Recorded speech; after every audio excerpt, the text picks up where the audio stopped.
Moving to the big city alone can be quite daunting. I want to be daring, baby, dance the night away. I let my hair. LA is where you'll find many people in the exact same position as yourself, where they've moved to the big city in hopes of achieving their dream.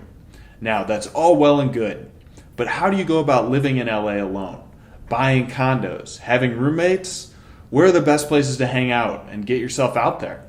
Let's break it down. My name is EJ Horstman, realtor and investor right here in Los Angeles. Please reach out via the link in the description and I'd be happy to help you find the perfect home. There are a few things I really wish I knew before moving to LA. One thing is that the public transit is notoriously difficult or non-existent. I've got a really good friend in San Diego and I figured it'd be easy to take the bus to the train station and jet the 2 hours down there. Easy just like the East Coast, right? I remember hopping on a train in DC and easily getting to Baltimore or even all the way to New York. In LA, it's honestly just easier to drive. Sad but true. It also seems like there are a lot of solo people out here. If you look at the cars, you'll see a driver and no passengers most of the time. We're all in it together, apart.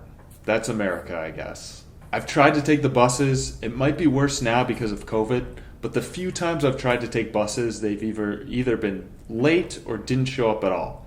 My second day in LA, I planned to take the bus up to Hollywood and over to Los Feliz to explore a bit. The first bus I got on went somewhat smooth, but the buses are loud and dirty and sometimes smell like piss, so get ready for that too. When I finally got to my connection bus stop, the second bus never came. I tried walking for like a mile or two, but the heat was unforgiving. My next stop was an Uber to the car dealership. Another thing I wish I knew is that it's really nice to live within walking distance of at least one friend.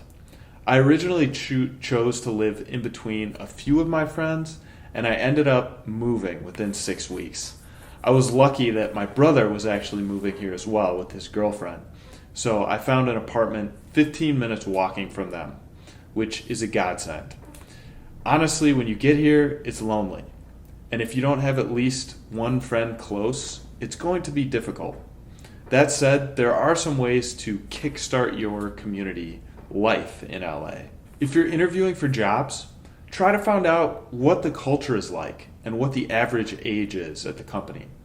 Before I lived in LA, I was lucky that one of the first jobs I got out of college employed many other post-grads. It felt like a natural transition out of school, and it helped me grow into adulthood. Getting along with folks at work and having things in common can literally make or break your quality of life. If you can't find the perfect job, or you're way younger or older than your coworkers, you can always join a social sports league. I'm not talking about the NBA draft. I mean like a lighthearted kickball or softball league.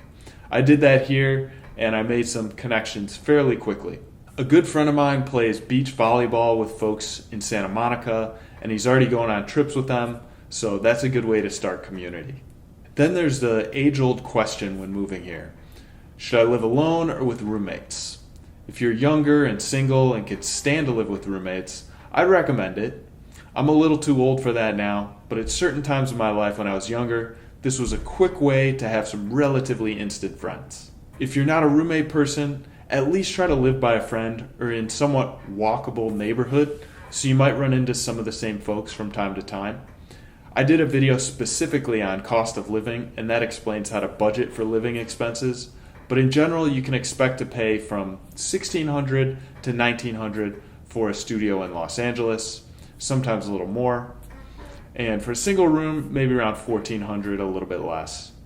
The size and quality vary widely. Please reach out to me if you're looking to move to LA, and I would love to give you some tips. Many people ask me, should I buy a house when I get to LA, or would a condo be a better investment?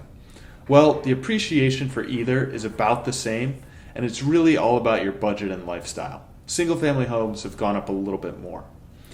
If you have a family and a dog, a condo might be difficult. If you're a young couple or a small family, a condo might be perfect, especially one with convenient amenities.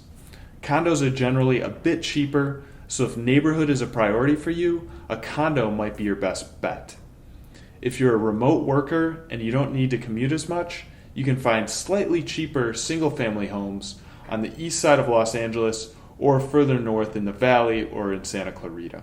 There are a few things I'd suggest not doing when you move here. I would suggest not living anywhere within 500 feet of a freeway.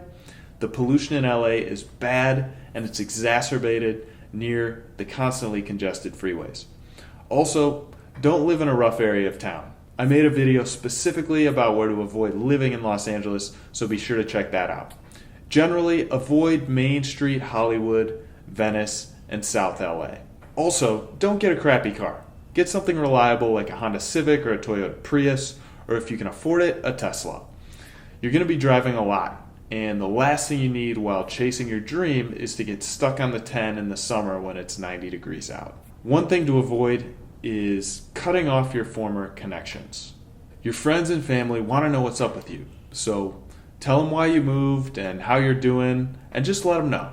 So essentially what I'm saying here is have a plan when you move here. Think about where you're going to live, what you'll drive, who you'll interact with, get to know the city, drive out and explore some different areas. It'll give you a sense of agency over your new environment. Try to connect with different social groups, classes, or sports leagues, and remember to have fun too. This is an adventure for you. You'll look back one day and remember when you first moved to LA. I try to remind myself of this too. If you enjoyed this video, I'm sure you'll love the one on screen. Feel free to reach out to me for any real estate needs, all links in the description below.